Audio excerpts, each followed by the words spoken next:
Hello everyone, welcome to the Nimbus learning power by engineers academy. और आज हम आपके लिए लेके आए एमपीएससी का पेपर जो अभी रिसेंटली हुआ था, उसके सॉल्यूशन को देख रहे हैं हम कि उससे जो रिलेटेड जो भी हमारे पास पेपर के जो सब्जेक्ट वाइज सॉल्यूशन थे, डिफरेंट सब्जेक्ट के हिसाब से पूछे गए थे, तो यहाँ पर उनके सॉल्यूशन हम करने वाले हैं। चलिए देखते हैं यहाँ पर आज यहाँ पर मैं जो आपका सॉल्यूशन यहाँ पर जो करवाने वाला हूँ, हमारे पास जो क्वेश्चन जो पूछे गए थे, ट्रांसपोर्टेशन जो क्वेश्चन पूछे थे, एनवायरमेंटल इंजीनियरिंग से जो क्वेश्चन पूछे हुए थे, सर्वे से जो क्वेश्चन पूछे हुए थे, ब्रिज इंजीनियरिंग के जो क्वेश्चन पूछे थे, पेपर सेकंड में मोस्टली जो हमारे पास इतने सारे जो क्वेश्चन यहाँ पर पूछे गए थे सेकंड पेपर में, उन्हीं को हम यहाँ पे सॉल्व करने वाले हैं।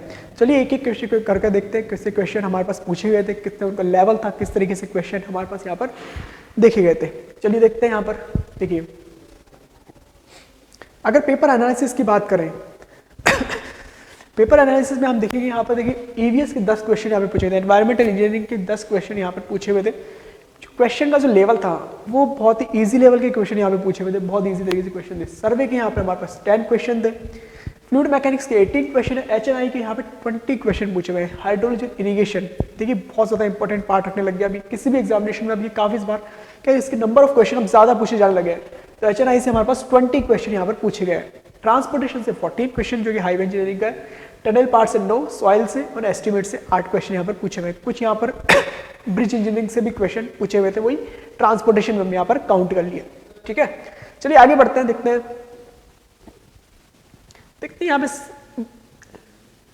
क्वेश्चन बहुत इजी तरीके से पूछे गए थे। यहाँ पे सिंपल सिर्फ आपको देखना है, वन लाइनिंग है, आपको अगर पता है चीजें तो आपको डेफिनेटली आप आंसर दे सकते हैं।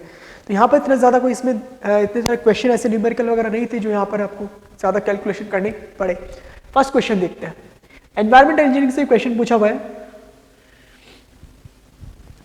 The water supply to a house begins with the connection of the service pipe with the municipal water mains. The connection comprises of stopcock, gooseneck, ferrule, water meter. तो आपको सिंपल सा यहाँ पे आपको चीज भी बताना था कि कौन किससे स्टार्टेड है, इज द स्टार्टिंग पॉइंट और एंड पॉइंट आपको यहाँ पर बता देते हैं सर्विस कनेक्शन में। तो सिंपल सा आपको जब जैसे आप क्वेश्चन को देखिए आइडिया आपको लग जाता है, इमेज आपके दिमाग में बन जाती है इसकी एक सर्विस पाइप की कि यहाँ पर किससे स्टार्टेड और कहाँ पर एंड हो रहा है। इतना सिंपल क्वेश्चन पूछा हुआ था। तो चलिए देखते हैं, आपको इमेज भी दिखाते हैं, डायरेक्ट उससे पता लग जाएगा कि यहाँ पर कौन पहले है कौन बाद में। जनरली आपको यहाँ पर पता होता है, यहाँ पर हमारे पास सबसे फर्स्ट क्या है, सबसे फर्स्ट हमारे पास फेरल आता है 3rd नंबर का, फिर हमारे पास गूसनेक जो कि हमारे पास एक पाइप होती है, गैल्वेनाइज्ड आयरन वाली पाइप हमारे पास होती है। उसके बाद हमारे पास स्टॉपकॉक और देन वाटर मीटर। तो यहाँ पे हमारे पास ऑप्शन कौन सा हो सकता है, यहाँ पर 3rd से स्टार्टेड है, 3rd, 2nd, then 1st and 4th, number 3rd। तो यहाँ पे हमारे पास जो आंसर हो जाएगा वो क्या रहेगा, 3rd is the correct option. But आपको दिखाते हैं कि इमेज उससे थोड़ा सा और क्लियर हो जाएगा। देखिए इस इमेज को देखिए हम बात कर रहे थे यहाँ पर फेरल कनेक्शन जो हमारे पास फर्स्ट स्टार्टेड है, फेरल कनेक्शन से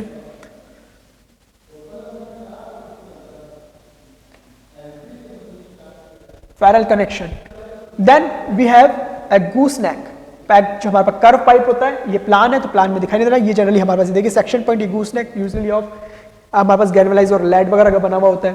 देन आफ्टर स्टॉपकॉक हमारे पास, देन आफ्टर जो हमारे पास एंड पॉइंट है वाटर मीटर। तो यहां से आपको इस तरीके से बताना था, सिंपल सा एक क्वेश्चन था जहां पे हमारे पास ये क्वेश्चन था। चलिए नेक्स्ट क्वेश्चन की ओर बढ़ते हैं। तो फर्स्ट हमारे पास number 3rd is the correct option. आगे देखिए second question, again environmental engineering से क्वेश्चन पूछा हुआ, वाटर ट्रीटमेंट से ही क्वेश्चन पूछा पुटअप किया हुआ है। Generally a dose of 2 to 3 ppm beyond break point is adopted in a case of after the, यहाँ पे पूछा break point, after the break point यहाँ पे पूछा जाता है जनरली यहाँ पे 2 to 3 ppm ऑफ डोज। तो किसमें यहाँ पर प्रोवाइड की जाती है, तो ये जनरली आपको पता है सुपर क्लोरिनेशन में हमारे पास ये प्रोवाइड की जाती है। Double chlorination, pre chlorination, post chlorination, ये सारे पहले ही हमारे पास ब्रेक पॉइंट से पहले हो जाते हैं और सारे हमारे पास सुपर क्लोरिनेशन क्या होता है, सिंपल ब्रेक पॉइंट के बाद में हमारे पास आता है। तो यहाँ पर हमारे पास correct option will be first. यहाँ पे हमारे पास सेकंड का, first is the correct option. ठीक है, तो सिंपल देखिए जस्ट पढ़ना है और क्लिक मार्क कर देना है, इस तरह इजी तरीके से हमारे पास इक्वेशन हो जाएगी। आगे बढ़ते हैं, number 3rd question, sewer is running half full when Manning's coefficient is increase from 0.011 to 0.022, the slope of the sieve to carry the same flow at the same velocity running half full will be. आपसे यहाँ पर क्या दो condition आपको given की हुई है, one condition is running full, then other condition is half full. Manage coefficient की वैल्यू चेंज हो रही है और आपसे पूछा जाता है what is the slope, slope में क्या वेरिएशन आया है, स्लोप में क्या चेंजेस आ रहे हैं। सिंपल सा इक्वेशन जहां पर आपको ऑलरेडी कह दिया है कि simply they already given that same flow and with the same velocity, तो आप सिंपल फॉर्मूला अप्लाई करके यहाँ पर एप्लीकेशन यहाँ पर लगा सकते हैं। तो यहाँ पर भी न्यूमेरिकल क्वेश्चन पूछा हुआ है, बट बहुत ही इजी क्वेश्चन यहाँ से पूछा हुआ है। देखिए जरा किस तरीके से, एक कंडीशन हमारे पास इन्होंने गिवन की हुई है running half full, then other condition is हमारे पास with the same velocity, second condition हमारे पास फुल की कंडीशन। ठीक है, तो आपसे ये पूछना चाहता है सिंपल सा इस तरीके से।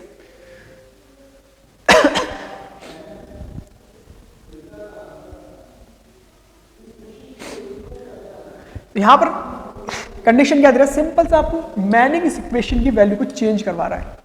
मैनिंग इक्वेशन चेंज कर, ओनली मैनिंग कोएफिशिएंट की वैल्यू चेंज हो रही है। दोनों ही कंडीशन वहां पर sewer is running half full, when the Manning's coefficient is increased from 0.0 to 0.022, the slope of the sieve to carry the same flow at the same velocity running half full will be। तो यहाँ पर एक ही condition हमारे पास half full की condition given की हुई है, simple सा उसमें चेंजेस करवा रहा है। तो यहाँ पर आपको वेलोसिटी सिंपल सा सेम है हमारे पास 1/n r पावर 2/3 s की पावर हाफ। एक ही चीज यहाँ पे चेंज हो रही है, वो की हो रही है सिंपल मैनिंग्स कोएफिशिएंट की वैल्यू। आर की वैल्यू चेंज होगी नहीं, क्योंकि आर की वैल्यू यहाँ पे हमारे पास क्या होता है, सिंपल वेटेड हमारे पास एरिया पर पेरीमीटर, यहाँ पे वेटेड एरिया पर वेटेड पेरीमीटर की हमारे पास हाइड्रोलिक रेडियस की वैल्यू है। हाइड्रोलिक रेडियस यहाँ पे दोनों ही केस में हमारे पास sewer is running half full, running half full will be same तरीके से। तो यहाँ पर स्लोप के चेंजेस होंगे, तो सिंपल से आप यहाँ से क्या लगा सकते हैं, सिंपल एस पावर हाफ, इसको उधर ले जाइए, एन के प्रोपोर्शनल हो जाएगा सिंपल से, क्योंकि अदर वैल्यूज आर कांस्टेंट। तो यहाँ पे हमारे पास स्लोप की वैल्यू आपसे पूछना चाहता है दोनों ही केस में, सिंपल सा लिख लीजिए इसको, S2/s half is equal to हमारे पास N2/N1। N2/N1 यहाँ पर इन्होंने दिया हुआ है 0.022 डिवाइडेड बाय यहाँ पे हमारे पास 0.011। ठीक है, तो यहाँ पे हमारे पास ये 2 हो जाएगा सिंपल से। S2/S1 यहाँ से आपसे पूछ रहा था, ये वही यही वैल्यू पूछना चाहता है ये, तो यहाँ से हाफ को जस्ट स्क्वायर कर दीजिए दोनों तरफ से, तो वैल्यू निकल के आ जाएगी। तो यहाँ पर S2 क्या हो जाएगा, ठीक है, तो सिंपल से हमारे पास ये क्या है, 4 टाइम्स इंक्रीमेंट हो गया है। तो यहाँ पे हमारे पास आंसर क्या आ जाएगा, इंक्रीज्ड बाय 4 टाइम्स। तो यहाँ पे third is the correct option. बहुत सिंपल क्वेश्चन है, सिंपल से आपको बताना था, यहाँ पे वैल्यू निकल के आ जाती है। ठीक है, चलिए आगे बढ़ते हैं। नंबर 4, अगेन एनवायरमेंट से क्वेश्चन है, which of the following pair is not correctly match. Not correctly match, कौन सा हमारे पास करेक्टली मैच नहीं है। BOD5 टेम्परेचर डिपेंडेंट, BOD5 की बात कर रहा है यहां पर, टेम्परेचर डिपेंडेंट, फॉल्स स्टेटमेंट की बात कर रहा है। तो आपको ये चीज तो पता ही है कि BOD5 की वैल्यू जो हम निकालते हैं तो टेम्परेचर डिपेंडेंट होती है, हमारे पास फॉर्मूले में ही हमारे पास ये क्या होती है, टेम्परेचर डिपेंडेंट होती है। BOD अल्टीमेट यहाँ पे हमारे पास टेम्परेचर डिपेंडेंट, हमारे पास टाइम डिपेंडेंट, वहां से टेम्परेचर पे डिपेंड कर जाती है ये के का हमारा फैक्टर। तो यहाँ पे हमारे पास definitely temperature dependent. Ultimate BOD independent of the temperature, ये भी सही बात है, ये हमारे पास अल्टीमेट BOD टेम्परेचर के साथ कोई वेरिएशन नहीं होता, सेम रहती है। COD टोटल ऑर्गेनिक मैटर, यहाँ पर ये भी हमारे पास करेक्ट है।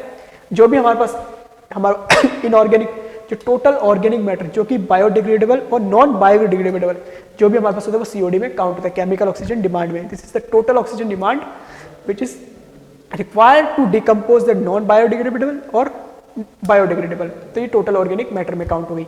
BOD डिवाइडेड बाय COD, इन्होंने यदि ग्रेटर देन 1, तो कोई जरूरी थोड़ा है ग्रेटर देन 1, ये वैल्यू हमारे पास लेस देन 1 और हमारा ग्रेटर देन 1 दोनों हो सकती है। यहाँ पे fourth is the correct option. यहाँ से आपसे पूछा होता है not correctly, which is the fourth is the correct option. यहाँ पे फोर्थ क्या है, नॉट करेक्टली हो जाएगा। तो फोर्थ यहाँ पे हमारे पास आंसर हो जाएगा इसका। ठीक है, फोर्थ का 4। आगे बढ़ते हैं, क्वेश्चन है आपसे बहुत simple question, the composition of clean dry air at the ground level. ये क्वेश्चन हम एनवायरमेंटल इंजीनियरिंग जो एयर पॉल्यूशन चैप्टर हमारे पास पढ़ते हैं वहाँ पर ये जनरली होता है, वैसे जनरली जनरल साइंस वगैरह में पूछा जाता है। यहाँ से आपसे क्लीन ड्राई एयर का आपसे पूछा हुआ है सिंपल सा कंपोजिशन। इसका कंपोजिशन जो हमारे पास नाइट्रोजन कंपोजिशन होता है 78, हमारे ऑक्सीजन वाला 20.95% होता है। तो यहाँ पर A is the correct option, fifth का ए हमारे पास करेक्ट हो जाएगा। ठीक है, चलिए आगे चलते हैं। नंबर 6 क्वेश्चन जो हमारे पास पूछा है, ये हमारे पास वेस्ट वाटर ट्रीटमेंट से यहाँ पे क्वेश्चन पूछा हुआ है। Bacteria algae symbiotic relationship is an important phenomenon for reduction in the following treatment system. Bacteria algae जो एल्गी का सिम्बायोटिक रिलेशनशिप है, दोनों में हमारे पास जो फूड हमारे पास सोर्सेज अवेलेबल है, जो हमारे पास सिम्बायोटिक रिलेशन वो किस में अवेलेबल होता है वो देखा जाता है, एरोबिक, एनारोबिक लैगून और एरेटेड लैगून। तो यहाँ पे हमारे पास किस में ये सिंबलाइज देखा जाता है, किस में ये हमारे पास रिलेशन अवेलेबल होता है। तो आपको पता है जनरली एरोबिक पॉन्ड्स जो ऑक्सीडेशन जो डिचेस वगैरह ऑक्सीडेशन जो पॉन्ड वगैरह वहाँ पर ही हमारे पास क्या होता है फाइंड हमें मिलता है ये इस सिम्बायोटिक रिलेशनशिप। तो विच इज द करेक्ट, तो first is the correct option. तो यहाँ पे हमारे पास 6 का हो जाएगा 1। ठीक है, नंबर 7 क्वेश्चन में देखते हैं आगे। 7 क्वेश्चन हमसे बोल रहा है as per the IS 10500/2012 for the drinking water in the absence of alternates water the permissible limit of the fluoride। देखिए यहाँ पे इन द एब्सेंस ऑफ जब भी बात करते हैं तो यहाँ पर हमारे पास आपको पता है 2 तरह की लिमिट होती है, परमिसिबल, एक कॉज ऑफ रिजेक्शन। जो कॉज ऑफ रिजेक्शन वाली जो लिमिट है वही हमारे पास होती है in the absence of alternate sources. अगर अल्टरनेट सोर्सेस अवेलेबल नहीं है तो क्या हमारे पास लिमिट होनी चाहिए, तो वो इन द एब्सेंस ऑफ क्या अल्टरनेट सोर्स वो जो लिमिट होती है कॉज ऑफ रिजेक्शन वही हमारे पास होती है परमिसिबल लिमिट। तो फ्लोराइड के केस में हमारे पास 2 तरह की लिमिट होती है हमारे पास, एक तो होती है कॉज ऑफ रिजेक्शन और एक होती है परमिसिबल। परमिसिबल होती है हमारे पास 1 ppm और हमारे पास कॉज ऑफ रिजेक्शन होती है 1.5। तो in the case of alternate source, absence of alternate source, तो यहाँ पे हमारे पास क्या आंसर हो जाएगा, B is the correct option. 1.5 is the ppm, 1.5 milligram per litre या ppm जो भी हमारे पास है। तो 7th का हमारे पास is the 2 is the correct option. चलिए आगे बढ़ते हैं। नंबर 8 बहुत ही सिंपल क्वेश्चन, नॉइज पॉल्यूशन का एक क्वेश्चन पूछा हुआ है। यहाँ पे नॉइज इंटेंसिटी को मेजर करने के लिए आप कौन सी यूनिट यूज करते हैं वो उससे रिलेटेड आपसे question. Noise intensity is measured with the which of the following measuring unit. तो नॉइज इंटेंसिटी किस चीज में मेजर करते हैं, जनरली डेसिबल वगैरह आपने पढ़ाई होंगे सारे, बहुत ही सिंपल, हर्ट्ज, टाइम्स, डेसिबल और मीटर पर सेकंड। यहाँ पे कुछ यूनिट्स आपको गिवन की हुई है, सारी यूनिट्स आपको पता है, फ्रीक्वेंसी यूनिट, फोर्स की यूनिट गिवन की हुई है, वेलोसिटी की यूनिट गिवन की हुई है और decibel is the unit of noise intensity. 2 is the correct option. ठीक है, देखिए एनवायरमेंट इंजीनियरिंग में सिंपल से यहाँ पर थ्योरेटिकल क्वेश्चन ज्यादा पूछे, सिंपल से थ्योरेटिकल क्वेश्चन यहाँ पर पुट अप किए हुए हैं। देखिए 9 number in surface water treatment correct sequence of unit operation. Unit operation जो हमारे पास जिस सीक्वेंस में हम करते हैं उसका यहाँ पर इन्होंने सीक्वेंस पूछा हुआ है। बहुत ही सिंपल क्वेश्चन यहाँ पर आपसे पुट अप किया हुआ है, बताइए जरा। तो यहाँ पे देखते हैं, यहाँ पे तो क्या आंसर हो जाएगा इसका,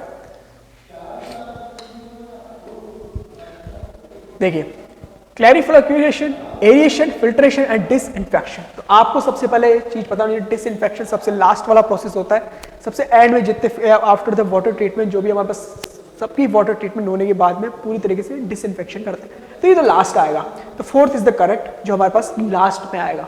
तो 4th देखिए लास्ट किसमें, यहाँ पर 3 में हमारे पास इन्होंने लास्ट में गिवन किया हुआ है। तो चलिए और देख लेते हैं। एरिएशन फर्स्ट प्रोसेस होता है, स्टार्टिंग में हम करते हैं, हमारे डिसॉल्व सॉलिड्स हमारे पास होते हैं, जो भी हमारे डिसॉल्व सॉलिड्स होते हैं, जब हमारे गैसेस होते हैं हाइड्रोजन सल्फाइड्स वगैरह, उनको क्या रिमूव करने के लिए फर्स्ट ऑपरेशन होता है। तो एरिएशन इज द फर्स्ट, यहाँ पे ये फर्स्ट पे आ जाएगा, ये हमारे पास 4th पे आ जाएगा। देखते हैं कौन सा हमारे पास है, फर्स्ट यहाँ पे हमारे पास ये है, 4th हमारे पास ये है, और किसी ऑप्शन में हमारे पास अवेलेबल नहीं है। बाकी भी और चेक कर लेते हैं। क्लैरिफिकेशन ये हमारे पास सबसे पहले किस में करते हैं, ये सेडिमेंशन से पहले होता है हमारे पास सेडिमेंशन, तो हमारे पास ये स्टार्ट हो जाएगा, तो ये उससे पहले आ जाएगा। तो यहाँ पे हमारे पास देन फिल्ट्रेशन ऑप्शन आ जाएगा। तो यहाँ पे हमारे पास स्टार्ट कैसे होगा, first, second, third and fourth. तो यहाँ पे हमारे पास कैसे हो जाएगा, first, second, third and fourth. तो यहाँ पे हमारे पास करेक्ट ऑप्शन इज सेकंड वाला फर्स्ट पे होगा, याद रखिएगा, सेकंड वाला फर्स्ट पे सेकंड वाला फर्स्ट पे, then first, then third, filtration, then तो B is the correct option. तो सेकंड नंबर पे हमारे पास जो ऑप्शन होगा वो करेक्ट हो जाएगा। ठीक है, तो इस तरीके से हमारे पास देखिए बहुत सिंपल यहाँ पे क्वेश्चन उन्होंने पुट अप किए हुए थे। आगे बढ़ते हैं। स्टार्ट हो गए हमारे पास सर्वे से क्वेश्चन पूछे हुए, हमारे पास 9 क्वेश्चन एनवायरमेंट के क्वेश्चन पूछे हुए थे। यहाँ पे हमारे पास सर्वे का एक क्वेश्चन यहाँ पर देखिए, while taking levels from a fixed station if the staff is shifted at 5 points then change points are।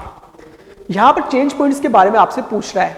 यहाँ पर बोला क्या है, एक बार क्वेश्चन को एक बार वापस देखिए, while taking levels from a fixed station, station को यहाँ पे फिक्स रखा हुआ है and staff is shifted, and staff को शिफ्ट कर रहे हैं वो बार बार। सर जस्ट सिंपल स्टेशन हमारे पास यहीं रखा हुआ है, ये हमारे पास स्टेशन रखा हुआ है यहाँ पर ही, और जस्ट जो स्टाफ है उसी को 5 बार ऐसे क्या शिफ्ट किया हुआ है, 1 2 3 4 5। अब चेंजेस पॉइंट बोल रहा है, चेंज तो हमारा कुछ हुआ ही नहीं। चेंज तो जब होता है जब हम स्टेशन को उठा के कहीं पे रख देते, तो यहाँ पर चेंजेस तो कुछ हो ही नहीं रहा है, चेंज हमारा ऑप्शन में है ही नहीं। तो यहाँ पे चेंजेस क्या है हमारे पास 0, तो चेंज पॉइंट है क्या, सिंपल सा 0। अगर कोई स्टेशन चेंज ही नहीं हुआ है, जो हमारा स्टेशन ही फिक्स्ड है, सिर्फ ओनली स्टाफ की ही हम मूव कर रहे हैं, there is no change station, answer will be 0। तो 10th का हमारे पास 1 आंसर आ जाएगा। ठीक है, आगे बढ़ते हैं 11 number.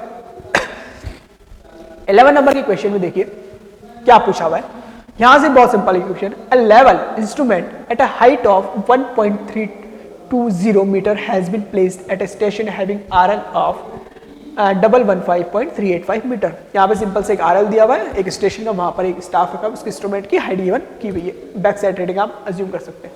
The instrument reads -2.835 metre, levelling staff held at the bottom of the bridge deck.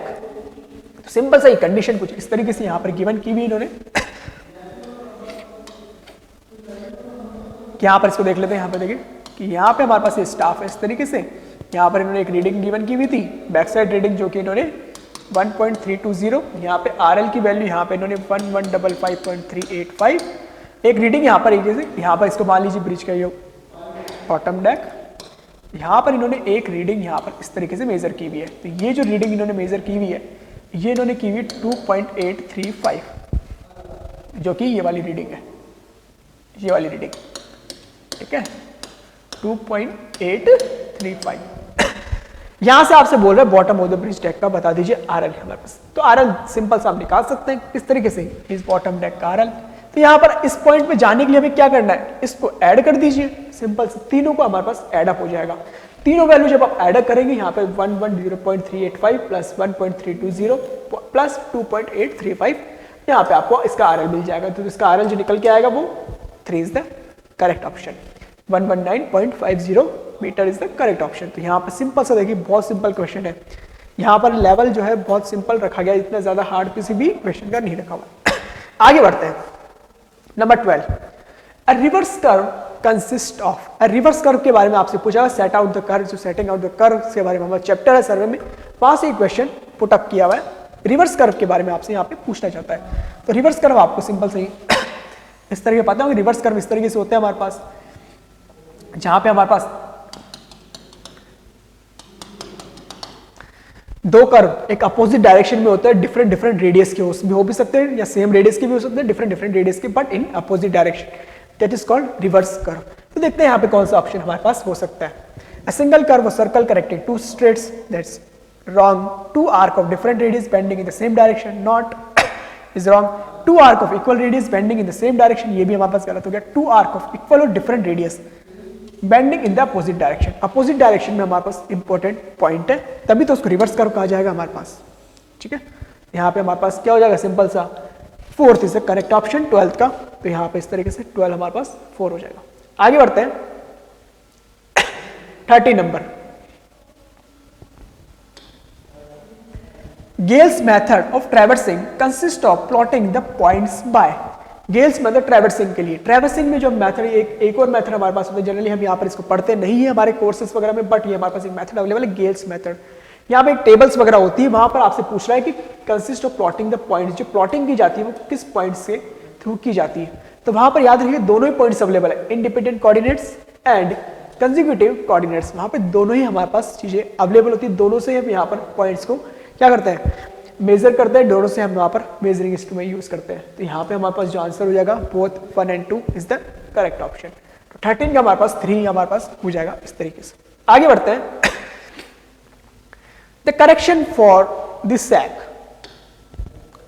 Sac के लिए करेक्शन बोल रहा है आपसे सर्वे में सब ये हमारे पास जब स्टार्ट करते हैं, हमारे पास जो इंट्रोडक्शन स्टार्ट करते हैं, हमारा जो चेन वाला हमारे पास चैप्टर है चेन सर्वे में, वहां पर ही काफी बार आता है, हम पढ़ते हैं करेक्शन। तो सैक करेक्शन हमेशा क्या होता है, सब्ट्रैक्टिव, हमेशा negative, it's always subtractive and negative. Second is the correct option. तो 14 का हमारे पास सेकंड हो जाएगा। बहुत ही सिंपल है। यहाँ पे क्या इसमें देखिए कितना सिंपल यहाँ पे क्वेश्चन पूछा गया है।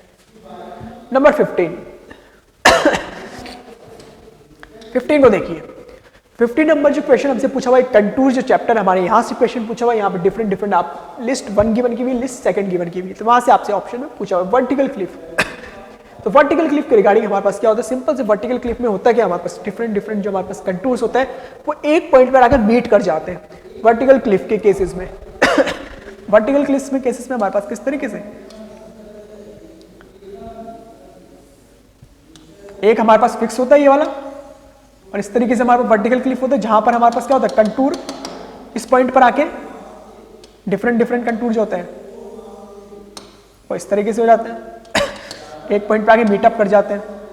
तो यहां पे हमारे पास देखिए किस कौन सा हमारे पास हो जाएगा, contour lines unite at one place to form a single line, contour line of different elevation cross another आपका क्लोजली स्प्रेड और with the higher value inside. तो आपको यहां पे सिर्फ क्या करना है, सिंपल क्या करना है, मीटअप करवाना है, कौन सा हमारे पास करेक्ट ऑप्शन है।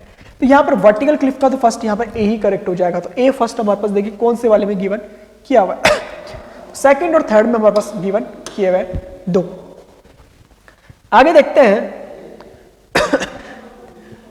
स्टीप स्लोप की बात करें। स्टीप स्लोप के केस में हमारे पास क्या होगा, contour lines of different elevation cross one other. Crossing जब होती है तो वो किसका केस होता है, हमारे पास ओवर क्लिफ का केस होता है, जहां पे क्रॉस होने लग जाए। तो ओवर क्लिफ यहाँ पे दिया हुआ है, ओवर हैंगिंग क्लिफ यहाँ पे दिया हुआ है। तो यहाँ पर हमारे पास ओवर हैंगिंग क्लिफ के केस में हमारे पास क्या हो जाएगा, क्रॉसिंग होने लग जाएगी। तो यहाँ पे डी जो है सेकंड से मेटअप होगा।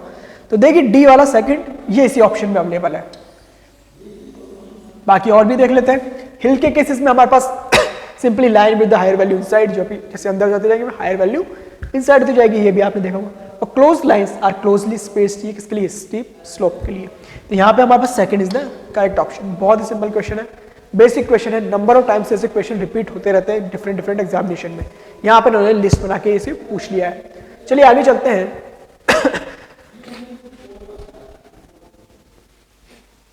16 नंबर ट्रांसपोर्टेशन, ये हमारे पास, या फिर कह सकते हो सर्वे का भी क्वेश्चन कर्व में भी पढ़ते हैं। The shape of vertical curve, vertical curve की शेप। जनरली वर्टिकल कर्व हम यहाँ पे कहाँ पे यूज में लेते हैं, हाईवे इंजीनियरिंग में हमारे पास होता है, हमें सबमिट कर्व हमारे पास होता है, यहाँ पे वैली कर्व होता है। तो जनरली हम वहाँ पर क्या लेते हैं, पैराबोलिक शेप वाले कर्व यूज करते हैं। यहाँ पे वर्टिकल कर्व की हमारे पास जो होगा आंसर 16 का वो क्या हो जाएगा, second is the correct option. Parabolic हमारे पास करेक्ट आंसर इसका हो जाएगा। आगे बढ़ते हैं। देखिए सर्वे का एक क्वेश्चन पूछा बस 17 नंबर का।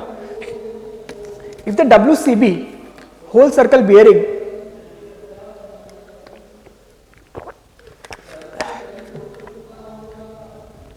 of a line is 170 degree 40 minute, the quadrantal bearing is। WCB given किया हुआ है आपसे और QB आपसे पूछ रहा है। देखते हैं क्या है इसमें क्वेश्चन है, बहुत सिंपल क्वेश्चन पूछा हुआ है। देखिए बना लेते हैं इसको इस कंडीशन में।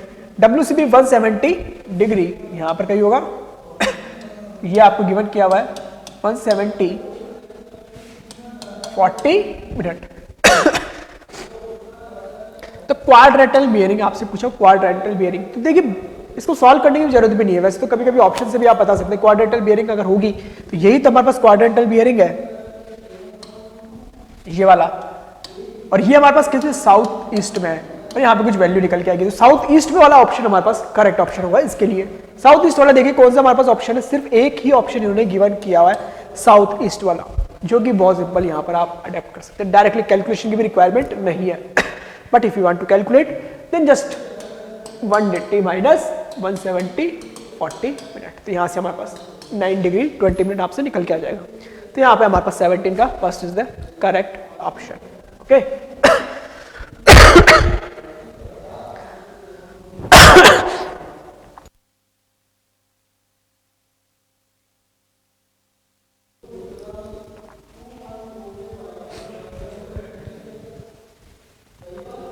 तो 17 का हमारे पास क्या ऑप्शन हो जाएगा? 17 का हमारे पास 1 इज द करेक्ट ऑप्शन। आगे बढ़ते हैं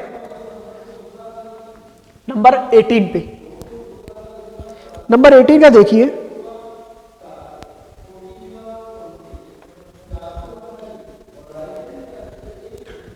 the following are the instrument methods use for setting out horizontal circular curve.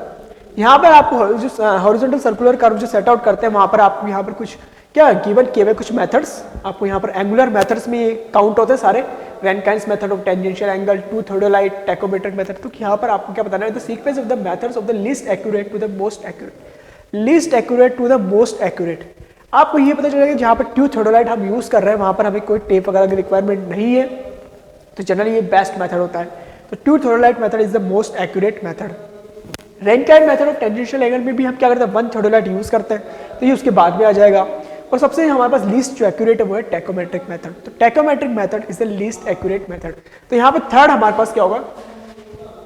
Least accurate. तो यहाँ पर आपको बताना है least accurate to most accurate. तो लीस्ट एक्यूरेट हमारे पास थर्ड हो जाएगा, तो थर्ड हमारे पास इसमें गिवन किया हुआ है, देन फर्स्ट, देन सेकंड। तो थर्ड हमारे पास करेक्ट ऑप्शन हो जाएगा। 18 का हमारे पास is the third is the correct option. Okay, आगे चलते हैं नंबर 19। 19 नंबर देखिए question, the purpose of making a hydrographic survey is. आपको हाइड्रोग्राफिक सर्वे का पर्पस क्या होता है वो आपको यहां पर पूछा गया है। ऑप्शन देखते हैं, to determine the quantities of subaqueous excavation, ये तो हमारे पास करेक्ट ऑप्शन है। सब एक्वस एक्सकेवेशन में हमारे पास रिक्वायरमेंट होती ही है। To measure area subjected to scouring and silting in harbours, ये भी हमारे पास करेक्ट ऑप्शन है। नेक्स्ट हमारे पास to measure sounding and preparing the navigation chart, तो ये भी हमारे पास करेक्ट है। तीनों यहाँ पे हमारे पास हाइड्रोग्राफिक सर्वे के हमारे पास क्या सकते हो? ऑब्जेक्टिव हो सकते हैं या फिर कह सकते हो हमारे पास रिक्वायरमेंट करते हैं हम यहाँ पर तीनों को ही। तो यहाँ पर तीनों हमारे पास करेक्ट ऑप्शन है, तो all of the above is the correct option. तो 19 में हमारे पास number 4 is the correct option. ठीक है, तो यहाँ पर हमारे पास जो क्वेश्चन को जो सर्वे के वो क्वेश्चन यहाँ पर कंप्लीट होता है। आगे देखते हैं हमारे पास यहाँ पर ही एनवायरमेंट और हमने सर्वे के क्वेश्चन को अटेम्प्ट कर लिया है। आगे देखते हैं यहां पर,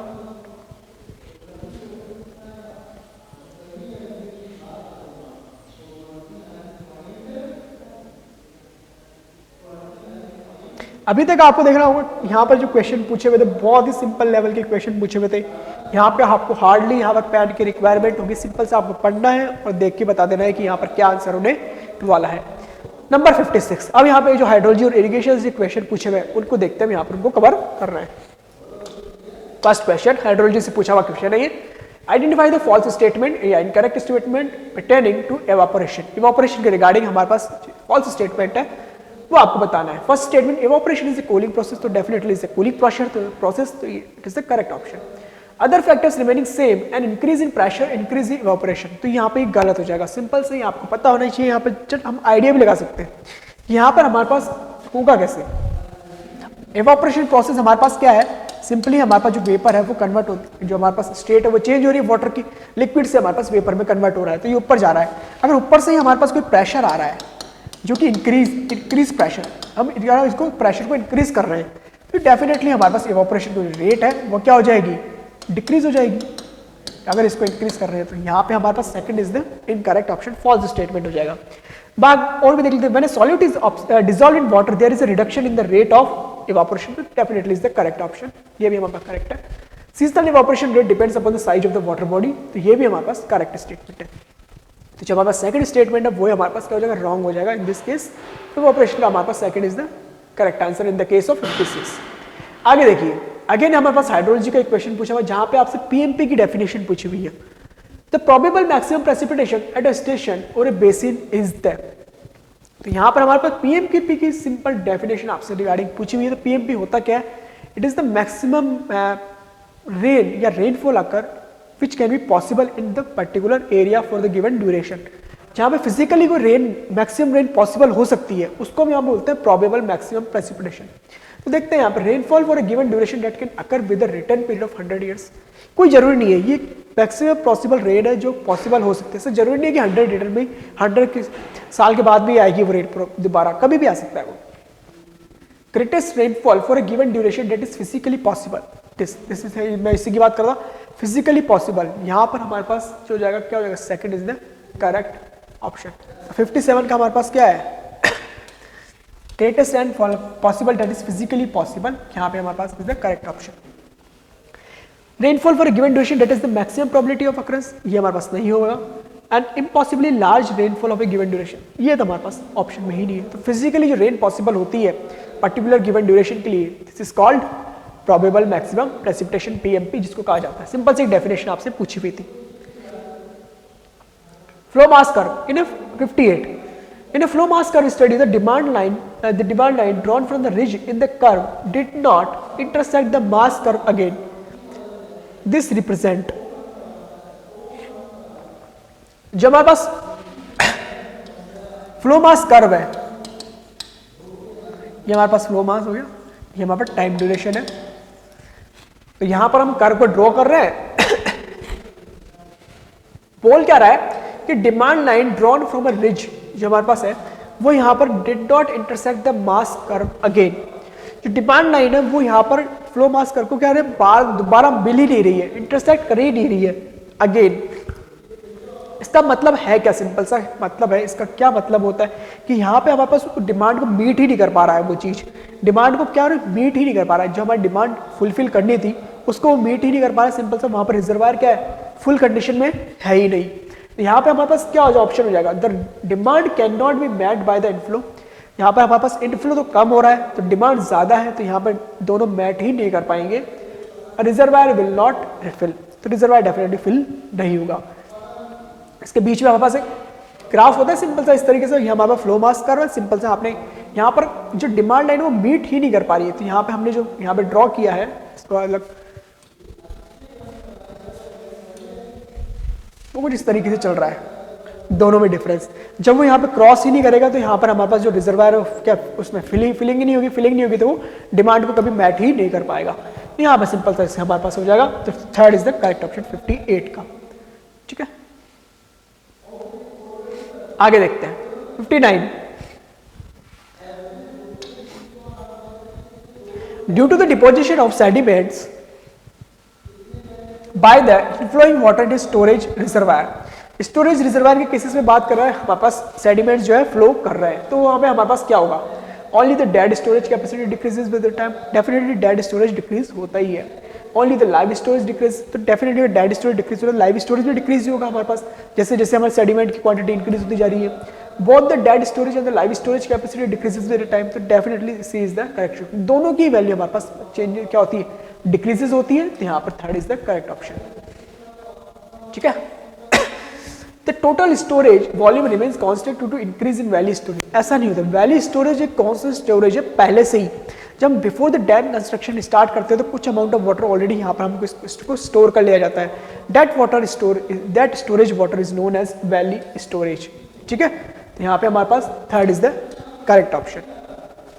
नंबर 60,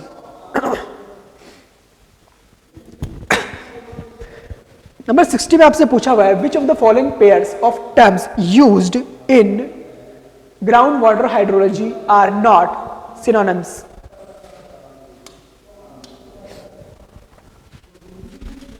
आर नॉट सिनोनिम्स, तो यहां पर आपसे क्वेश्चन पूछा हुआ कौन से यहां पर जो है दोनों वर्ड्स डिफरेंट है, कौन से यहां पर सिनोनिम्स नहीं है जिनका।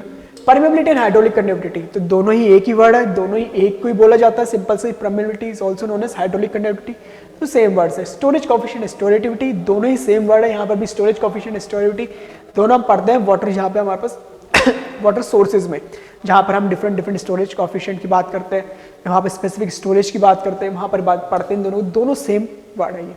Actual velocity of discharge velocity, तो ये हमारे पास रॉन्ग है।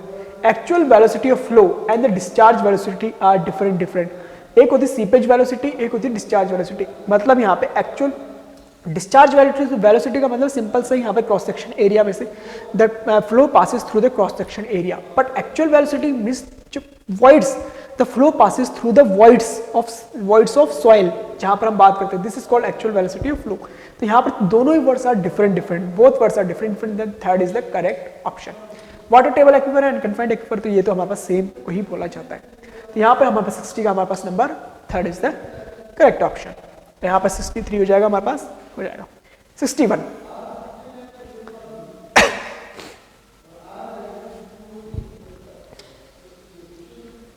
अगेन यहाँ पे हाइड्रोलॉजी से एक क्वेश्चन पूछा हुआ 61 में, देखते हैं क्या पूछा हुआ है यहाँ से। Rain gauge station X did not function for a part of month during which a storm occurred. X को यहाँ पर rain gauge station it is not function because of some reason. The storm produced rainfall of 84, 70, 96 mm at the surrounding and 3 surrounding station ABC respectively.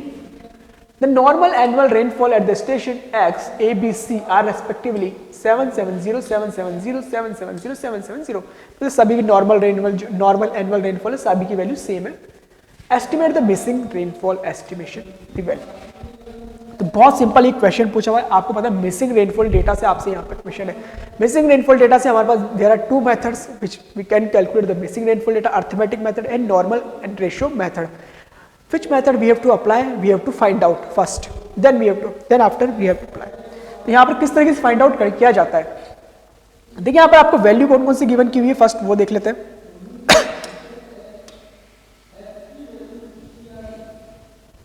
तो देखिए यहाँ पे हमारे पास value आपको निकाली है पी एक्स की, इसको ऐसे पुट कर देते हैं। यहाँ पर पी नॉर्मल की, यहाँ पर आपको वैल्यू की हुई है पी ए, पी पी और पी सी, और इन्हीं के रिगार्डिंग हमारे पास नॉर्मल एनुअल रेनफॉल की वैल्यू गिवन की हुई है 770 mm। They are all values are in mm, तो यहाँ पर उसकी कोई रिक्वायरमेंट नहीं है, चेंजेस की कोई रिक्वायरमेंट है नहीं।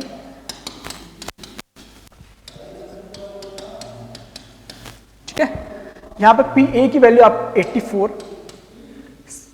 70 एंड 96। तो फर्स्ट ऑफ ऑल कैसे हम वैल्यू चेंजेस करेंगे, किस which method we have to apply, normal ratio और अर्थमेटिक। तो यहाँ पर हमारे क्या कहते हैं 10% से वेरिएशन निकल के आता है ज्यादा तो नॉर्मल रेशियो, देन एल्स हमारे पास जो अर्थमेटिक मेथड अप्लाई कर सकते हैं। तो यहाँ पर किस तरीके से चेकआउट करते हैं, nx plus minus 10% of nx, जहां पर हमें कैलकुलेट करना है, जिस पॉइंट आउट पे हमें कैलकुलेट करना है। तो यहां पर देखिए क्या वैल्यू है हमारे पास, nx की वैल्यू हमारे पास है 770। तो यहां पर हमारे पास फर्स्ट में तो एक बार मल्टीप्लाई 1.1 से, एक बार हमारा 0.9 से, क्योंकि प्लस माइनस 10% है तो प्लस 10% दे देंगे 1.1, माइनस करेंगे तो 0.9%। तो ये वैल्यू कुछ हमारे पास निकल के आएगी। तो यहाँ पर जब हम कैलकुलेट करेंगे तो यहाँ पे आएगा 847.693 mm में। ये कुछ रेंजेस डिफाइंड हो गई, अगर सारी वैल्यूज रेंज के बीच में आती है, इफ ऑल द जो हमारे पास normal annual rainfall values are between in them, then we are satisfactory, we can apply the arithmetic method. But if the some values are differ from these values या फिर outside the range, then we have to apply the normal ratio method. तो यहाँ पर देखिए इस range में देखते बात करें तो 693 ये एक मिनिमम रेंज है जो कि इस वाली रेंज से बाहर जा रही है यहाँ पर वैल्यू से, पर 847 it's also going outside. We have to apply the normal ratio method for calculating the value of nx। चलिए ये देख लेते हैं, अप्लाई करते हैं, सिंपल सा मेथड हमारे पास है। तो यहाँ पर px पे निकालना है nx is equal to 1/n, ये हमारे पास सिंपल सा फॉर्मूला होता है फॉर कैलकुलेटिंग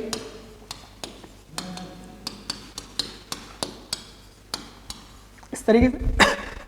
यहाँ पे 1/3 सारी वैल्यूज दे ऑलरेडी गिवन,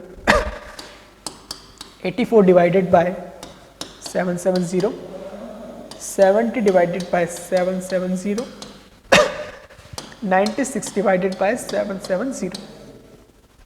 यहाँ पर आपको nx की वैल्यू इज ऑल्सो 770। जब आप इसको कैलकुलेट करेंगे तो यहाँ पे हमारे पास आ जाएगा ऑप्शन 83.333 mm। तो इस तरीके से आप कैलकुलेट कर सकते हैं, बहुत सिंपल क्वेश्चन है ये। तो इस तरीके से यहाँ पर इस वैल्यू को निकाला जाएगा। ठीक है, चलिए आगे बढ़ते हैं 61 के बाद में देखते हैं। तो ए इज द करेक्ट ऑप्शन 61 के लिए। 62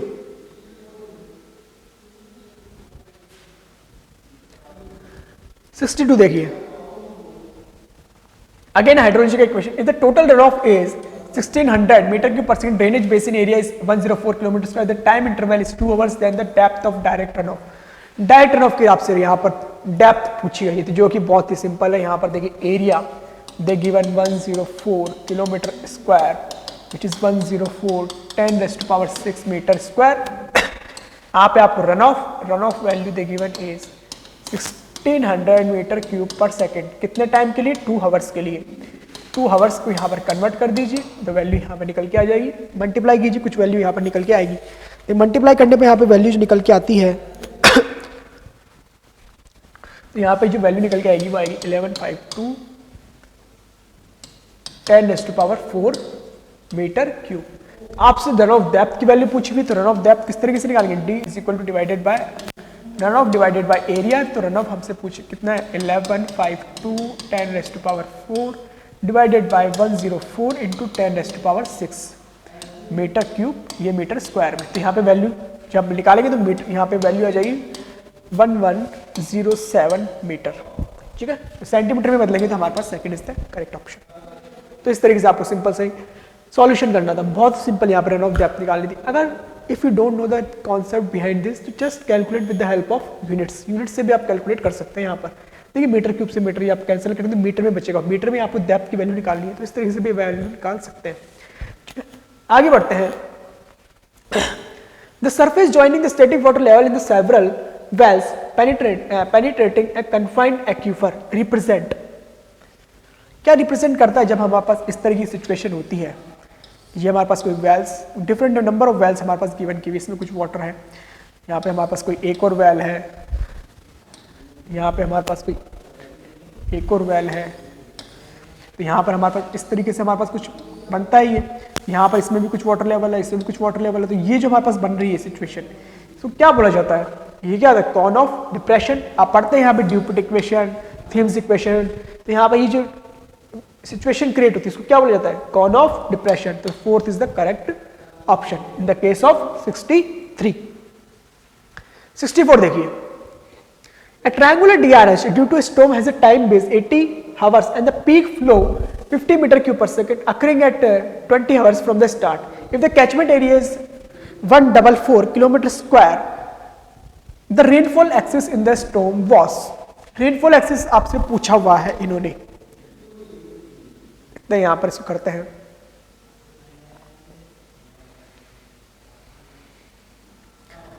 एक ट्राइंगुलर आपको गिवन किया हुआ है, एक हाइड्रोग्राफ इस तरीके से,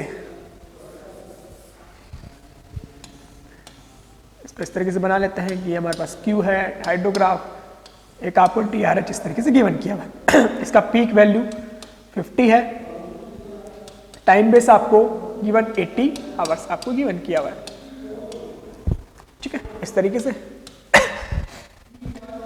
रेनफॉल एक्सेस डेप्थ आपको निकालनी है, तो we already know that area under the DRH या area under the hydrograph is given. क्या गिवन करेगा हमें, एरिया इसके अंडर जो हमारे पास निकालेंगे, इसका एरिया निकालेंगे, तो आप कैसे निकालेंगे, ट्रायंगल का एरिया निकालना है 80 आवर्स, मतलब इसको बदल दीजिए यहाँ पे हमारे पास सेकंड्स में, यहाँ पे हमारे पास 50 मीटर क्यूब पर सेकेंड में is equal to area under this hour, क्या आपको गिवन करेगा, volume of amount of water which is stored in the particular basin, मतलब area into rainfall excess depth. This is the volume, area into depth, volume को दिखाएगा, area में already given किया हुआ है 144 किलोमीटर स्क्वायर। इस equation को जब सॉल्व करेंगे तो यहाँ पे हमारे पास one equation, one unknown is there, rainfall excess depth, it will give a value of 5 centimeter. तो यहाँ पे सिंपल सा यहाँ पे हमारे पास आंसर निकल के आ जाएगा 5 सेंटीमीटर। तो यहाँ पे हमारे पास करेक्ट ऑप्शन क्या हो जाएगा, इन the case of 64 3 is the correct option. 65 देखते हैं।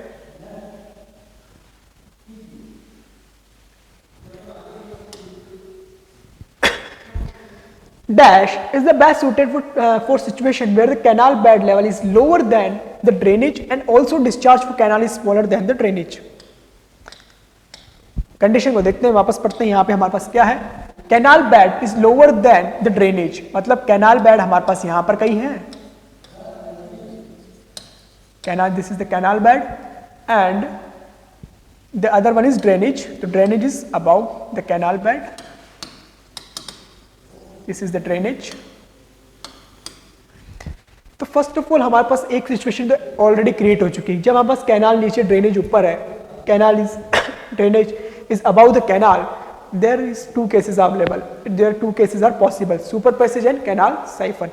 तो यहाँ पर हमारे पास क्रिएट हो गया, तो सिंपल हमारे पास दो, हमारे पास ऑलरेडी क्या हो जाएंगे, एलिमिनेट हो जाएंगे, aqueduct and siphon. Aqueduct is already eliminated, there is only possibilities is canal siphon and super passage. तो how can we define which one is there, तो यहाँ पर इन्होंने और चीज, then the discharge of the canal is smaller than the drainage, जो discharge की value है वो स्मॉलर देन द ड्रेनेज है, मतलब डिस्चार्ज यहाँ पर ही कहीं है, इसका लेवल यहाँ ही कहीं है, जो कैनाल में हमारे पास लेवल है, फुल सप्लाई लेवल का जो हमारे पास कैनाल में, तो नीचे तो हमारे पास ये किस कौन सा होता है हमारे पास, सुपर पैसेज का, तो यहाँ पे fourth is the correct option, तो फोर्थ यहाँ पे हमारे पास, फोर्थ वन यहाँ पे हमारे पास करेक्ट हो जाएगा, 65 का fourth is the correct one. 66 dash are placed within the basin across the basin floor which help in the breaking the flow and dissipate energy mostly by impact। यहाँ पर आपको कुछ यहाँ पे 4 ऑप्शंस गिवन किए हुए, तो यहाँ पर ये क्वेश्चन पूछा हुआ कहाँ से, हमारे पास रिजर्वायर, जब हम बस एनर्जी को डिसिपेट कराने के लिए हम रिजर्वायर वगैरह प्रोवाइड करवाते हैं, रिजर्वायर केसेस जो हम चैप्टर पढ़ते हैं डैम्स वगैरह के बारे में, वहाँ पर डिसिपेट एनर्जी हमारे पास काफ़ी सारी चीज़ें होती है वहाँ पर, तो वहाँ पर से ये क्वेश्चन ये पूछा हुआ 66 का, तो कौन सा ऑप्शन हमारे पास होना चाहिए, तो 66 का हमारे पास जो करेक्ट ऑप्शन है वो क्या होगा, बेफेल पियर्स इस जो हमारे पास है वो इस केस को फॉलो करते हैं। देखते हैं कैसे, आपको एक डायग्राम दिखाते हैं, उसके रिगार्डिंग और थोड़ा सा आपको और क्लियर हो जाएगा यहाँ पर किस तरीके से ये बेफेल केस का केस है। ये देखिए, ये होते हैं बफेल पियर्स, जो हमारे पास जो वियर की विड्थ है उसके अक्रॉस प्रोवाइड किए हुए, जैसे वाटर क्या होगा डायरेक्ट इंपैक्ट करेगा और इंपैक्ट करके अपनी एनर्जी को क्या करेगा, डिसिपेट करेगा, तो this is known as baffle, जो हमारे पास बफेल पियर्स होते हैं। तो ये हमारे पास केस था, ये हमारे पास करेक्ट ऑप्शन था, वियर के अलोंग, वियर की विड्थ के अलोंग, और डायरेक्ट वाटर इंपैक्ट करके एनर्जी को लॉस कर रहा है। तो यहाँ पर हमारे पास जो आंसर हो जाएगा वो क्या हो जाएगा, D is the correct option. Okay, तो baffle piers is the correct option 66 का। 67 देखिए, provision of drainage filters in earthen dam reduce the dash in the downstream portion of the dam. तो यहाँ पर आपसे एक क्वेश्चन, जो जनरली हमारे पास ये सीपेज एनालिसिस, जो सॉइल में भी हम पढ़ते हैं सीपेज एनालिसिस, वहां पे भी इसको डिस्कस किया जाता है और इरिगेशन में भी इसको डिस्कस किया जाता है। तो यहाँ पे अर्दन डैम के केस में हमारा ड्रेनेज फिल्टर का यूज क्या किया जाता है, सीपेज वगैरह को रिड्यूस करने के लिए, सिंपल सा, तो यहाँ पे सीपेज वगैरह को रिड्यूस करने के लिए this is the second is the correct option. 67 में purpose second is the correct option. 68 trap efficiency of A reservoir is a function of, trap efficiency की जब हम बात करते हैं सेडिमेंट्स के बारे में, जब सेडिमेंट एनालिसिस पढ़े जाते हैं तो वहां पर ये ट्रैप एफिशिएंसी के बारे में पढ़ा जाता है। तो trap efficiency simple is the कुछ नहीं है, यहाँ पे सिंपल एक रेशियो हमारे पास है जो कि क्या होता है, सिंपल एक कैपेसिटी, रिजर्वायर की जो हमारे पास कैपेसिटी है डिवाइड बाय हमारे पास इनफ्लो का रेशियो हमारे पास है, रिजर्वायर की capacity divided by inflow ratio, inflow हमारे पास जो सेडिमेंट हमारे पास इनफ्लो के आ रहे हैं उसके बारे में यहाँ पे बात की जा रही है। तो 68 का हमारे पास A is the correct option. 69 the main function of dash is to regulate the supply entering the offtake channels, offtake channels की यहाँ पे बात की जा रही है, ऑफटेक कैनाल्स में यहाँ पे दिखा रहा है कि यहाँ पर हमारे पास कौन से regulator, which type of regulator we have to use in the case of regulate the supply entering into the offtake channels. Offtake channels के केस में हमारे पास कौन से सप्लाई होते हैं, हमारे पास क्रॉस रेगुलेटर के केस में हमारे पास होते हैं, क्रॉस रेगुलेटर, हेड रेगुलेटर से याद कीजिएगा, हेड रेगुलेटर्स जो मेन कैनाल में जो वाटर रेगुलेट होता है वहां पर हम यूज करते हैं हेड रेगुलेटर्स को।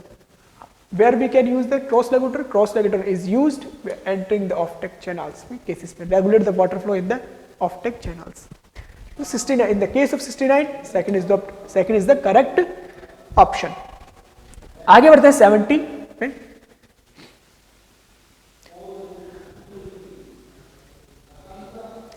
70 आपको कुछ यहाँ पे लिस्ट गिवन की हुई है, 70 इन the case of 70 methods and purpose के केस में कुछ मेथड्स आपको गिवन किए, उसको क्या क्या हमारे पास पर्पस है। देखिए खोसलास मेथड, खोसला मेथड क्या है, why we use the Khosla's method, design of weirs barrages वगैरह में यूज किया जाता है इसका खोसलास मेथड को, यहाँ पे थ्योरीज ऑफ सीपेज में ये पढ़ाया जाता है। तो डिजाइन ऑफ वियर्स, तो ए हमारे पास फोर्थ से कनेक्ट हो जाएगा। Kennedy's method, design for the canals, तो यहाँ पे first is the correct. Laplace equation, the seepage analysis हम सॉइल में भी डिस्कस करते हैं, second is the correct one. And the IS this is given, जो अगर आपको if you don't know this value why this requirement, तो यहाँ पे सिंपल सा एक ही से कनेक्ट होगा जो कि हमारे पास थर्ड से कनेक्ट हो जाएगा। Design of hydraulic jump type silting basin से, तो यहाँ पे देख लीजिए कौन सा हमारे पास है, 4-1 सेकंड एंड थर्ड। तो 70 का हमारे पास हो जाएगा डी इज द जो थर्ड नंबर है हमारे पास करेक्ट ही हो जाएगा। ठीक है, आगे बढ़ते हैं।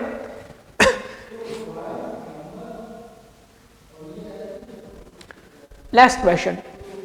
If D is the depth of scar below original bed, then the width of launching apron generally taken as. Generally जो हमारे पास यहाँ पर जो scar जो हमारे पास launching apron की जो रखी जाती है, हमारे पास generally width वो 1.5 to 2.5 रखी जाती है, तो यहाँ पर हमारे पास 1.5 जो होगा वो is the correct option. 2.5 given किया हुआ है, 2.5 मैक्सिमम होता है, याद रखिएगा. यहाँ पर हमें बात नहीं की हुई मैक्सिमम वगैरह की, तो हम यहाँ पे 1.5 को ही अज्यूम करेंगे. तो 1.5 is the correct option. 72. Again आपसे आपको एक लिस्ट गिवन की हुई, यहाँ से आपको दूसरी लिस्ट गिवन की हुई. अगेन मेज द फॉलोइंग करवा रहा है. Low salinity water, medium high and very high sodium water, suitable for high salt tolerant plant, unsuitable for irrigation, unsuitable fine texture soil, all crops and all soils. अगर आपको idea नहीं है कि कौन कहाँ से कनेक्ट हो रहा है, तो सिंपल सा आपके पता है, आपको चीजें कुछ डेफिनेटली आपको चीजें पता होगी. लो सैलिनिटी वाटर, लो सैलिनिटी वाटर जो हमारे स्टार्टिंग में पार्ट जो है इसमें सोडियम लेवल बहुत ही कम है, तो जनरली हम सभी इरिगेशन जो इरिगेशन पर्पस के लिए हम यूज करते हैं, तो ऑल टाइप ऑफ क्रॉप्स के लिए हम ये इसके यूज कर सकते हैं. तो लो सैलिनिटी वाटर सबसे पहले फर्स्ट कनेक्ट होगा all crops and all soil के लिए. यहाँ पे हमारे पास फोर्थ कनेक्ट हो जाएगा. आगे देखते हैं. छोड़ दो बीच का अगर नहीं आता तो very high sodium water, very high sodium water हम किसी के लिए इरिगेशन पर्पस के लिए यूज नहीं करते हैं, तो अनसुटेबल फॉर द इरिगेशन. यहाँ पे हमारे पास ये कनेक्ट हो जाएगा, तो यहाँ पे हमारे पास किससे कनेक्ट हो गया, D is the second is the correct option. यहाँ पे देखिए हमारे पास देखिए A4 से कनेक्ट हो रहा है, A4 से कनेक्ट हो रहा है, 3 ऑप्शन आपको गिवन किए हुए हैं, and D is the second से कनेक्ट हो रहा है. यहाँ पे 2 ऑप्शन आपको गिवन किए हुए, 1 और 2. और आगे चलते हैं. Medium sodium water, medium sodium water जो होता है फाइन टेक्सचर सॉइल के लिए अनसुटेबल होता है, तो यहाँ पे हमारे पास जो होगा बी इज द थर्ड से कनेक्ट हो जाएगा. बचा हुआ हमारे पास एक ही है, वो फर्स्ट से कनेक्ट हो जाएगा. High salinity water suitable for high tolerant water. देखिए यहाँ पे बी थर्ड और सी 1 एंड डी सेकंड, तो 72 का first is the correct option. आगे देखते हैं. If the jump height curve and tail water curve is coincide, then the best protective measure will be. तो जब दोनों ही आपस में coincide हो रहे हैं, जो हमारे पास जो GSC जो हमारे पास जंप हाइट कर्व जिसको कहा जाता है, और हमारे पास टेल वाटर कर्व जो TWC, दोनों ही अगर coincide हो रहे हैं, तो इन दिस केस हमारे पास क्या होगा, सिंपल सा हॉरिजॉन्टल एप्रोन प्रोवाइड करवा दीजिए, तो हमारे पास यहाँ पर क्या हो जाएगा, हमारी जो स्ट्रक्चर वो प्रोटेक्टिव रहेगा. तो यहाँ पे सिंपल हॉरिजॉन्टल एप्रोन यहाँ पे प्रोवाइड करवा दीजिए अगर दोनों ही हमारे पास कॉन्साइड हो रहे हैं. इन द केस ऑफ दोनों ही हमारे पास जो डेप्थ है वो सिंपल सी कॉन्साइड है, मतलब सेम है. सेकंड हमारे पास करेक्ट ऑप्शन हो जाएगा वहां पे. आगे बढ़ते हैं. ट्रांसपोर्टेशन से यहाँ पे क्वेश्चन है 74 देखिए. Consider the following statement about the grade compensation. Grade compensation के केस में बात करें, ग्रेड कंपनसेशन के केस में हमारे पास 2 होते हैं, 70R और 30R प्लस अपॉन R, ये 2 होता है हमारे पास. तो ये देख, grade compensation is given up to maximum value of 75/R. Generally यही डोमिनेट करता है इन दोनों केसेस में, where R is the radius of circular curve in the metre. तो यहाँ पर करेक्ट ऑप्शन है ये फर्स्ट वाला. तो according to Indian Road Congress, grade compensation is not necessary for gradient flatter than 4%. अगर 4% से अगर हमारी वैल्यू ज्यादा फ्लैटर है, ज्यादा कम आ रही है, तो हम यहाँ पर क्या होता है, मिनिमम टू मिनिमम यहाँ पे 4% हम प्रोवाइड करवाते हैं. तो दोनों ही हमारे पास करेक्ट ऑप्शन है. तो in the case of 74, third is the correct option. Both statements are correct. 75. Spot speed study is useful in the which of the following aspects of traffic engineering? The case of spot speed, तो यहाँ पे कुछ option आपको given किया. To study the traffic capacity, तो definitely यहाँ पर use किया जाता है इसको, ये तो सही ऑप्शन है. To decide the speed trends, ये भी हमारे पास करेक्ट है. To use in accident study, ये भी हमारे पास करेक्ट है. तो यहाँ पे सारे ही हमारे पास option they are all are correct. So in the case of 75, fourth is the correct option. तो बहुत सिंपल यहाँ पे देखिए क्वेश्चन आपसे पूछे हुए हैं. As per the Indian 76, as per the Indian Road Congress IRC, the maximum width of the vehicle is standardized as, यहाँ पे विड्थ की वैल्यू आपसे पूछी हुई. आपको पता है यहाँ पे एक टेबल गिवन की हुई आईआरसी ने, जहाँ पे लेंथ के बारे में, विड्थ के बारे में, और यहाँ पे हमारे पास हाइट के बारे में बता रखा है. हाइट में हमारे पास अगर हाइट पूछता तो डेफिनेटली यहाँ पे आपको यहाँ पर ज्योमेट्री प्रोवाइड की होती, क्योंकि डिफरेंट यहाँ पे हमारे पास लगेज की, हमारे पास डिफरेंट जो व्हीकल्स है उसके कंडीशन में हाइट की वैल्यू डिफरेंट होती है, जबकि लेंथ की वैल्यू भी हमारे पास डिफरेंट होती है. बट यहाँ पे विड्थ जो है फिक्स की हुई उन्होंने, 2.5 मीटर इज द विड्थ, चाहे कोई सा भी व्हीकल हो, any type of vehicle is there, 2.5 is the maximum width of the vehicle. Next question, which one of the following method is used for the designed rigid pavement construction? Rigid pavement की बात करें, which type of method we use in the case of design rigid pavement, Westergaard, group index, CBR and McLeod. Group index, CBR and McLeod, they all are method use for design of flexible pavement. In the case of flexible pavement, flexible pavement के case में हम तीनों methods को use करते हैं. Westergaard हम किस में यूज करते हैं? In the case of rigid pavement. यहाँ पे 77 का यहाँ पे A is the correct option. Westergaard method is the correct option. Next आगे बढ़ते हैं 78. The maximum value of exceptional gradient recommended by IRC for steep terrain having the elevation more than 3000 meter above the mean sea level. आपको पता है यहाँ पर एक IRC ने एक टेबल गिवन की हुई जहां पर हमारे पास तीन कंडीशन, प्लेन एंड रोलिंग की कंडीशन, हमारे पास मीन से लेवल से below the 3000 and about the 3000 ये वैल्यू गिवन की हुई, जहां पर रूलिंग ग्रेडियंट, एक्सेप्शनल ग्रेडियंट और स्टीप ग्रेडियंट के बारे में कुछ यहाँ पर टर्म्स के गिवन किए हुए हैं. तो वहां से ये बात कर रहा है, यहाँ पर एक्सेप्शनल ग्रेडियंट की बात कर रहा है मोर देन 3000. तो यहाँ पर हमारे पास 8% is the correct option in the case of exceptional gradient. और second condition is above the mean sea level 3000 meter से. नेक्स्ट बात करते हैं 79. देखिए 79 नंबर जो क्वेश्चन हमसे पूछा हुआ है, ये हमसे क्वेश्चन पूछा हुआ है हाईवे इंजीनियरिंग में जब भी हम प्लान वगैरह करते हैं उससे रिलेटेड. यहाँ पे जनरली ये पढ़ते नहीं है, बट ये डेफिनेटली आप इसको देखकर आप जनरली आइडिया लगा सकते हैं. Plan 1, second, third and plan 4 कि किस तरीके से आप चीजों को आगे फर्दर कंटिन्यू करेंगे. फर्स्ट आप क्या करेंगे, सेकंड आप क्या करेंगे, सेकंड स्टेज क्या होगी, थर्ड स्टेज क्या होगी, फोर्थ स्टेज क्या होगी, वो आपको से पूछा हुआ है. देखिए फर्स्ट स्टेज में location of places with their respective quantities of productivity, general area plan, distribution of population group, existing road networks with the traffic flow and design line diagram. देखिए यहाँ पे हमारे पास फर्स्ट ऑफ ऑल तो simple सा आप यहाँ पे देख सकते हैं कि प्लान फर्स्ट वहां जाके करेंगे. First what is the first step, general हम एक आइडिया लेंगे कि जनरल आइडिया क्या है, जनरल एरिया क्या है, वहाँ पे एरिया क्या है, प्लान का करना है. तो सिंपल सा आप यहाँ पे कनेक्ट कर दीजिए इसको, फर्स्ट का सेकंड, जनरल एरिया प्लान बना दीजिए प्लान 1 में. अब यहाँ पे इन्होंने option they already given the option very simplified, A third, A second, A fourth, A first. तो ए फर्स्ट तो ए के ऑप्शन है, तो fourth is the correct option. यहाँ पे फोर्थ वाला हमारे पास करेक्ट हो जाएगा. और याद रखिए एक बार और लगा सकते हैं कि existing road network with the traffic flow and desire line diagram, it is the last step in the case of plan case में. तो यहाँ पे डी जो है फोर्थ से कनेक्ट होगा. तो डी फोर्थ के केस में हमारे पास ये हमारे पास देखिए डी फोर्थ वाला कनेक्ट हो रखा है. डी फोर्थ वाले हमारे पास 3 केसेस दिए हुए हैं. अगर आप फर्स्ट वाले केसेस उस थर्ड फोर्थ वाले केसेस को मैचअप कर देंगे तो यहाँ पे हमारा आंसर निकल जाएगा. तो फोर्थ यहाँ पे हमारे पास करेक्ट होगा 7 द केस ऑफ 79. 80 नंबर, 80 की बात करते हैं यहाँ पर. If the stopping sight distance for the two way traffic two lane road is 60 metre, then for the two way traffic on a single lane. यहाँ से आप फर्स्ट क्वेश्चन दे गिवन है, फर्स्ट कंडीशन क्या given की हुई है, two lane and two way traffic are there. तो stopping sight SSD की वैल्यू यहाँ पर उन्होंने गिवन की हुई है 60 metre.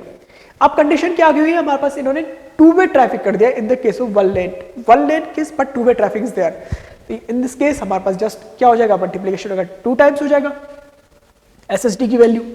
The value is SSD value in the case of 2 times of first condition which is 60, 120 meter. Fourth is the correct option.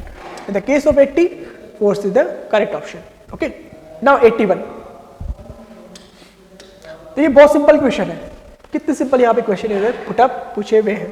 For a particular highway the safe non passing sight distance, safe non passing sight distance मतलब SSD की बात कर रहा है 89 metre, and overtaking sight distance which OSD की बात कर रहा है. What is the intermediate sight distance, ISD की बात कर. आईएसडी हमारे पास होता क्या है, सिंपल सा 2 times of SSD. 2 times of SSD की value the given is 89 which is 178 meter. That is the correct option in the case of 81. आगे बढ़ते हैं 82. As per MORTH specification the minimum Marshall stability value of specification prepared for the bituminous concrete shall be. ये question most of chances से remove होने के chances बनते हैं, या फिर आपको यहाँ पर हो सकता है कि यहाँ पर ए ऑप्शन वहां उन्होंने करेक्ट कर दे. ऐसा क्यों, क्योंकि यहाँ पर जब आप इसको लिस्ट देखेंगे, स्पेसिफिकेशन लिस्ट यहाँ पर गिवन करेंगे, तो यहाँ पर मैक्सिमम बिटुमिनस कंटेंट होता है 6% के केसेस में. हमारे पास जो वैल्यू होती है स्टेबिलिटी की वो होती है 1150 kg, जो कि यहाँ पे ऑप्शन में नहीं है. बट 1150 kg मतलब मोस्ट अप्रोप्रिएट जो आंसर होगा, मैक्सिमम की मैक्सिमम वैल्यू वो हो जाएगी 1050 kg. But they can delete. यहाँ पर मोस्ट प्रोबेबली ये कि क्वेश्चन रिमूव हो जाए. तो 82 का हमारे पास यहाँ पर कोई ऑप्शन नहीं होगा, याद रखिएगा. बट अगर कोई ऑप्शन होगा तो यहाँ पे फर्स्ट वाले को वो करेक्ट कर सकते हैं. जनरली यहाँ पर हमारे पास ये वैल्यू होती है. इसके बाद में सारी वैल्यू इंक्रीज ही होती है बिटुमिनस का कंटेंट बढ़ने पर, कम होने पर. 83. 83. Consider the following statement regarding the strengthening of the bridges. जो ब्रिज इंजीनियरिंग में जो क्वेश्चन पूछे हुए हैं वो आपको जरूर लग सकता है वो हार्ड क्वेश्चन हो सकते हैं, बिकॉज जो क्वेश्चन यहाँ पर ब्रिज इंजीनियरिंग से पूछे हुए हैं वो सारे के सारे क्वेश्चन डायरेक्टली कोडल प्रोविजन पे पूछे हुए हैं। इसके पीछे सारे डेटा टाइप क्वेश्चन पूछे हुए, अगर आपको डेटा पता है तो you can answer, otherwise you can't. यहाँ पे सिंपल से हमारे पास क्वेश्चन है, जो ब्रिज इंजीनियरिंग क्वेश्चन है वो सारे के सारे डेटा टाइप क्वेश्चन है, कोई भी न्यूमेरिकल नहीं पूछा हुआ है। सिंपल से यहाँ से कोई भी ऐसा कॉन्सेप्ट वाइज भी क्वेश्चन नहीं पूछा हुआ है, सिंपल से डेटा टाइप क्वेश्चन यहाँ से पूछे हुए हैं डायरेक्ट कोडल प्रोविजन से। देखिए यहाँ पर फर्स्ट क्वेश्चन जो पूछा हुआ है, consider the following statement strengthening of the bridges during inspection of the existing bridges accurate measurement of the size and location of each type of deterioration is required. तो general हमारे पास कह सकते हो आप, जनरल ऑब्जर्वेशन से भी हम यहाँ पर बता सकते हैं कि हाँ this is a requirement, requirement होती है। Such measurement helps in selection of the method of strengthening and working of out quantities involve in the repair. Definitely जब हम इतनी चीजों को निकालेंगे तो यहाँ पे हमारे पास ये सारी चीजें हमारी रिक्वायरमेंट में हमारी क्या कुछ चीजों में हेल्प जरूर करेगी। तो यहाँ पे फर्स्ट स्टेटमेंट और सेकंड स्टेटमेंट दोनों ही are correct option, both are correct option. यहाँ पे third is the correct option. तो यहाँ पर आपको कुछ बताना नहीं है, यहाँ से कुछ पढ़ने की रिक्वायरमेंट नहीं है। आप जनरल जब सेंस लगाएंगे, जनरल सेंस हमारे पास लगाएंगे, यूज करेंगे सिविल इंजीनियरिंग का, यहाँ पे बता सकते हैं ये चीजें तो हमारे पास रिक्वायरमेंट होती है, प्री रिक्वेस्टेड चीजें वही अवेलेबल है। देखिए आगे 84, अब डायरेक्ट क्वेश्चन है कोडल प्रोविजन से पूछे हुए सारे। For an IRC class AA loading train the nose of the tail spacing between the successive track vehicle shall not be less then.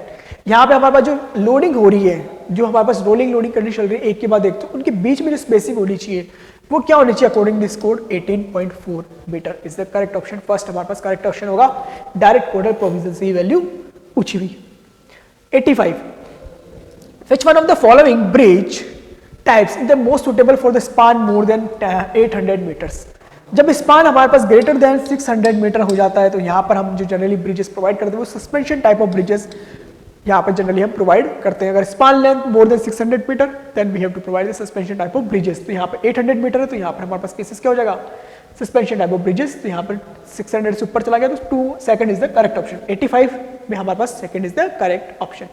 86, while designing highway bridges when the wind velocity at deck level exceed dash kmph no live load needs to be considered to acting on the bridge। हम हमारे पास एक wind की speed जैसे ही कुछ level से increase हो जाती है तो वहां पे हमें लाइव लोड को कंसीडर करने की रिक्वायरमेंट नहीं है। फिर उस विंड के हिसाब से हम यहाँ पर उसको डिजाइन करेंगे तो वो क्या वैल्यू होगी। डायरेक्ट वैल्यू पूछी हुई, अगर आपने पढ़ा है या आपको याद है तो यहाँ पे आप करेक्ट कर लगा सकते हैं, अदरवाइज डेफिनेटली यहाँ पर इसको स्किप करना ही ठीक रहेगा क्योंकि यहाँ पर नेगेटिव मार्किंग भी हो सकती है। तो 130 इज द करेक्ट ऑप्शन, जिन्होंने भी लगाया है 130 86 में करेक्ट ऑप्शन है। Next question, the hollow girder bridges are economical for span between. तो होलो गर्डर जो होते हैं बहुत ही लिमिटेड हमारे पास स्पान होता है, बहुत स्मॉल स्पान जो होते हैं उनके लिए यूज में किया जाता है। तो 5 to 10 मीटर्स के लिए जनरली यूज में लिए जाते हैं। 27 के लिए हमारे पास फर्स्ट है correct option. 88,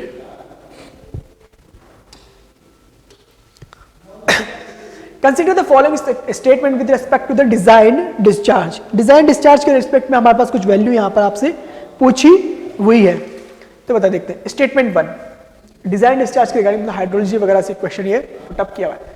Design discharge may be taken as the maximum value obtained from the at least 2 of the method of determining the discharge via empirical equation which is rational and area velocity method।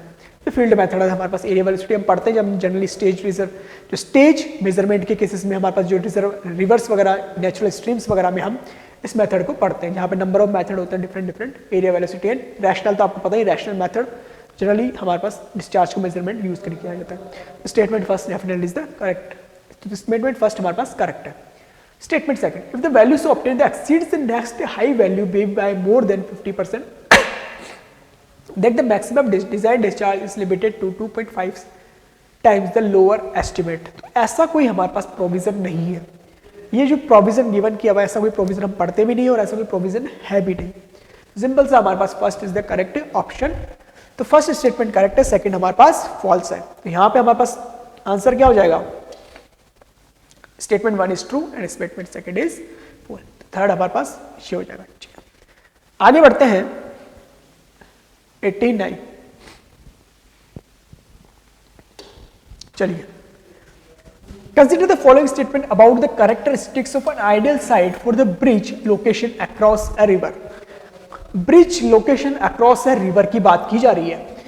First statement, there should be straight reach for the stream, तो definitely is the correct option. Straight reach हमारे पास straight reach होगा तो हम यहाँ पर हमारे पास जो values find out करनी होगी हमारे पास different points पे different section पे वो हमें easily तरीके से calculate हो जाएगी. तो यहाँ पे हमारे पास first is the correct option. The flow of water of the bridge side should be in the steady rhythm condition with the frills and cross currents. Study rhythmic condition, हमें पता है रिवर्स के केसेस में generally हमारे पास जो flow होता है वो स्टडी कंडीशन में नहीं होता है. रिवर्स में चैनल्स वगैरह में हमारे पास जो फ्लो होता है वो जनरली टर्बुलेंट होता है, जनरली हमारे पास स्टडी नहीं है, अनस्टडी टाइप का फ्लो होता है, वो चेंजेस हो रहा था हमारे पास डिफरेंट, कहीं यहाँ पर अलग कुछ वेलोसिटी है, वहाँ पर कुछ अलग वेलोसिटी है, वो डिफरेंट रीजन के. यहाँ पर second is the wrong answer. तो सेकेंड वाला हमारे पास होगा ही नहीं इन द केस. तो सेकंड हमारे पास एलिमिनेट हो जाएगा. तो सेकंड हमारे पास इसमें है तो ये खत्म हो गया. फर्स्ट हमारा करेक्ट है. हमारे पास आगे बढ़ते हैं. There should be no confluence for large tributaries and bridge side, ये हमारे पास करेक्ट ऑप्शन है. Sufficiently wide stream with the firm banks, तो ये भी हमारे पास करेक्ट ऑप्शन है. तो यहाँ पर फर्स्ट सेकंड और थर्ड ने first third and fourth is the correct option. यहाँ पे 89 का हमारे पास fourth is the correct answer.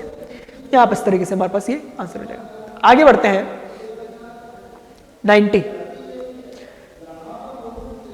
The most reliable method based on hydraulic characteristic of a stream among the method for the determining the flood discharge. Flood discharge को major करने के लिए which of the most accurate method, हमारे पास most reliable method कौन सा available है? Number of methods are available. Unit hydrograph, area velocity, estimation for the empirical equation, estimation from the flood marks. There are different methods are there.